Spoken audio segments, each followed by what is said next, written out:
We're now in Nashville, so it must have been September 1950. But the Stuyvesant town fight wasn't over yet. The Hendrickses, of course, were still in our apartment. Our lease wasn't up yet. So for another, and meanwhile, electoral laws had changed in New York, and they were back to the old ward system, which kept out the smaller parties, namely the left-wing ones. And the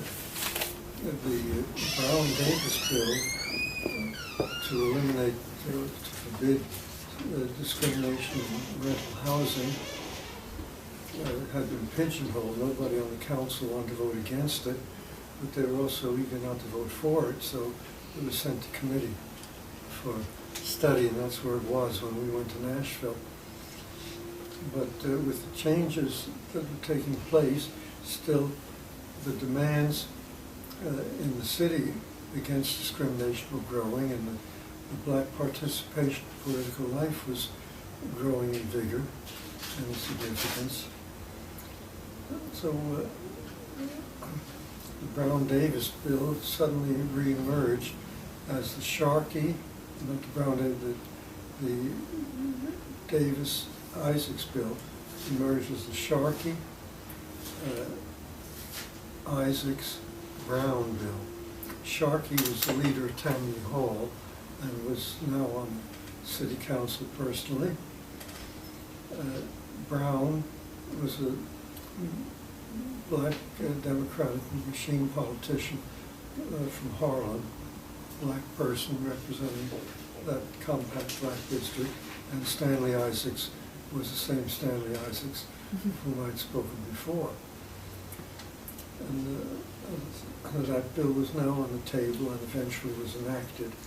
So far as I know, but I hope we can get somebody to research this, this was the first piece of civil rights legislation since Reconstruction days, and usually after the Civil War. And this bill was then introduced in the New York State legislature, and instead of just being a city ordinance, it was enacted and became a state law as well. So there hasn't been much study of this aspect of it, but as far as I know, it might be worthwhile checking the sequence of events there. Now, as our lease expired, which was a couple of years after we got to Nashville, or maybe only 1 year after, Metropolitan wanted to get us out. The Metropolitan was letting the leases expire for all the other leaders of the committee that it could identify. And they took out eviction notices against 19 families, I think it was, ours included, the Hendrickses, the black family, another. In the Hendricks case and ours, we got special attention. The other families each got one eviction notice per family. In the Hendricks case and ours, we got one eviction notice per person. So Alice, our 5 or 6 year old daughter, had an eviction notice, and Hardine Hendricks Jr., the 5 or 6 year old son of the Rayfield and Hardine Hendricks, also had his own private eviction notice. But the tenants were determined, however, to resist. And it was quite plain that they weren't going to move out, that if they were to be evicted, it would have to be by force, which would be not only national, but even international headlines, considering what was emerging around the world, the African liberation struggles, prominent among them. So, and also, Metropolitan depended upon selling insurance policies. It isn't like a steel company you have to buy from it. If you didn't buy Metropolitan Life, you could buy New York Life or Sunbeam Life or whatever. And they were losing a lot of business. There was a time when Metropolitan issued 3/4 of the insurance packets that black people received. But of course at discriminatory rates. That's another matter I won't have to go into here. But some 3/4 of blacks covered by insurance were covered by Metropolitan. And of course that fell off precipitously with all the publicity here. Metropolitan had an office in Harlem which it had to close for lack of business as a result of this. So there were a lot of forces operative, including the concerns of the federal government that the U.S. was already widely known throughout the world for its racism, and it couldn't have this emphasized too conspicuously. Well, Metropolitan decided, well, better back off a bit. And the city officials called a meeting between the leaders of Metropolitan and the initial leaders, not involving the tenants, of the lawsuits against Metropolitan, NAACP, American Jewish Congress, Ethical Culture Society, and other big name outfits. They met for a day. I don't know what they discussed in that day, because the result of that meeting was that that Metropolitan officials agreed to meet directly with the Tenants Committee.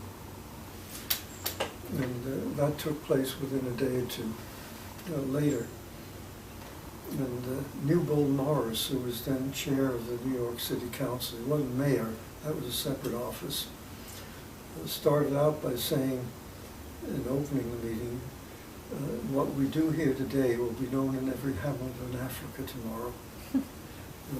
Put the struggle in the international perspective that it had achieved. And Paul Ross, a very capable lawyer, chair of our committee, headed our delegation. And the rest of the delegation consisted of housewives who had time to go and be present. Metropolitan was represented by several very high-priced high officers, including a general counsel, and so on. And I wasn't there, and what I know might have been dressed up a little bit in telling over the years. But I understand that the general counsel for Metropolitan said, well, we're all busy people. We ought to settle this quickly. We know when we've been defeated. Now we have to come to an agreement. And the agreement was hatched out. All the eviction notices were canceled.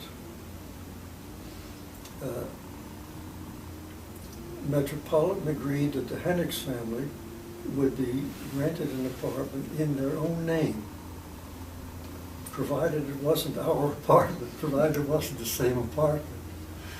And we agreed to vacate, and Paul Ross and his family agreed to vacate. There were a handful of families that in return for Metropolitan settlement also agreed to vacate. These were families that were interested in moving away anyway, but still it gave Metropolitan its pound of flesh in return for renting the Hendrickses an apartment in their own name and canceling all the evictions. Everybody went out without prejudice. And had that not happened, had the evictions gone through, there could have been blood even. Grace had flown up from Nashville to establish our presence in that apartment while all this was pending. And like the other apartments, they were all provisioned.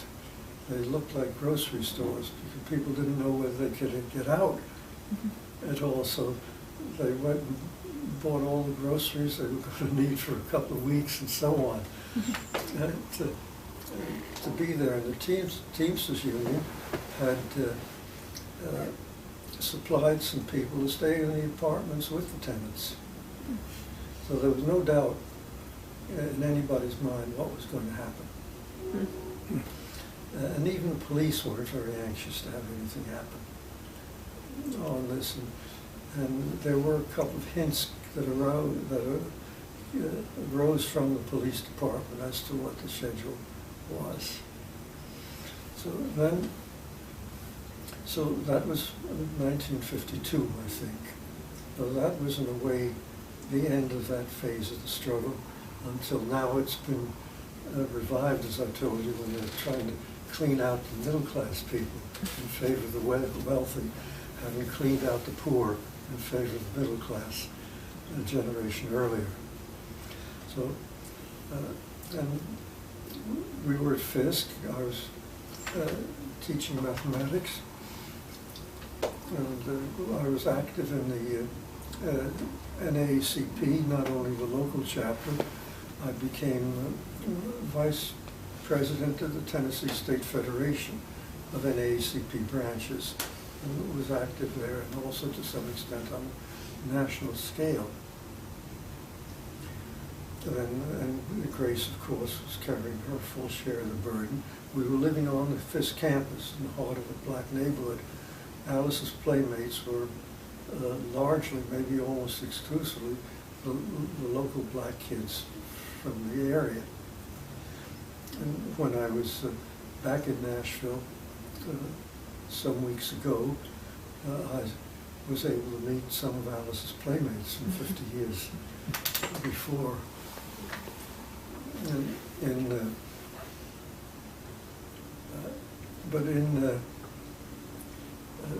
We were there, active in one form or another.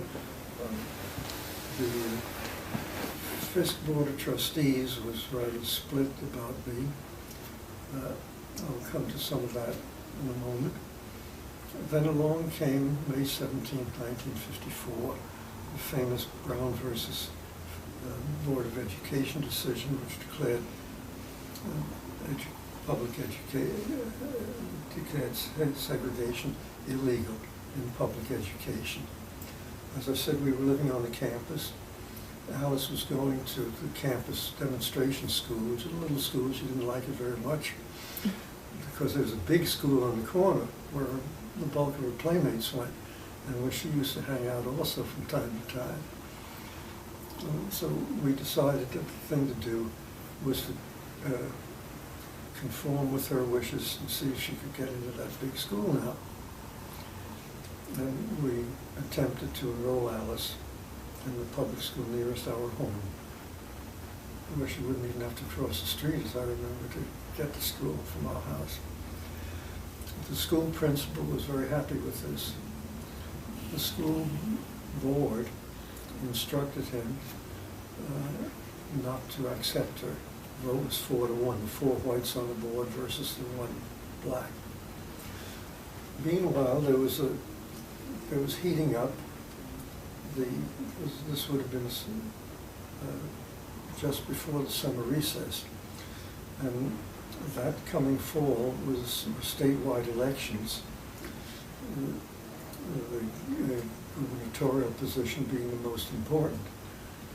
The Nashville Tennessean, which pretended to be a liberal paper because it opposed lynching,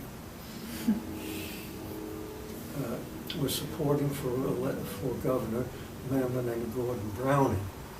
And when the Supreme Court decision had come down, which was a watershed in the South, the lines became very sharp, and like other Southern governors, he was issuing statements, I don't care what the Supreme Court says, we're going to keep our hallowed traditions. 100% of our white citizens and 99% of our good colored brethren want our system to stay as it is, and it will stay as it is. Well, our family and another white family, also connected with Fisk, Bob and Gert Remfer, attempted to enroll our respective children in the school. And well, when you say 100% and even 2 families shown up, it's no longer 100%. Then we went to Stanford University for the summer, which we've been doing fairly regularly. Came back, Alice's birthday, September 6th, waiting at the doorstep was the U.S. Marshal with a subpoena from the House Un-American Committee for me. And I immediately went over to tell the president of the university about this. He already knew about it. The newspaper had been to tell him that I was going to be subpoenaed. And I went to the newspaper, and I saw the teletext that they'd sent to the Un-American Committee calling me to their attention. So they had deliberately generated this issue. Well, I was subpoenaed to appear in Dayton, Ohio for a hearing of the Un-American Committee on September 15th, that was 9 days hence. I went, and well, I was badgered, and I refused to answer the bulk of their questions, such as whether I'd ever been a member of the Communist Party, things of that sort. Dad, who was actually... and I did not take the Fifth Amendment, which was the only sure defense against the witch hunt. Defense in this legal sense. I challenged the committee on First Amendment grounds, and also on the purpose of a congressional committee, which has no punitive rights, but only the right to collect information to prepare legislation. It's supposed to be pertinent for that purpose. I kept demanding that, and they kept telling me, we know what we're doing, and going on. Well, we had an unpleasant discussion, and then at the end, and this certainly showed what they're up to, the chair of the committee, Gordon Shera, said to me, "You're clearly in contempt of Congress and you will go to jail. However, we are willing to go back and ask you the same questions again. And you can refuse to answer those questions using the Fifth Amendment, in which case there can be no legal action against you and you will not go to prison. Do you wish to do that?" I said, "No, I know you're a lawyer, but you're not my lawyer. I stand on the record as it is." So that was, but early on, I've forgotten to mention this, they asked me if I wanted a lawyer, and I said yes. And they said, "Well, we'll give you until this afternoon to get one." I said, "That won't do any good. I've never been in Dayton in my life before. How am I going to find a lawyer?" They said, "Okay, we'll proceed now." And it was useful that I got that in the record, although it was done in all innocence, so to speak. And so I was in due course indicted for contempt of Congress. Then, and meanwhile, the president of the university had issued a statement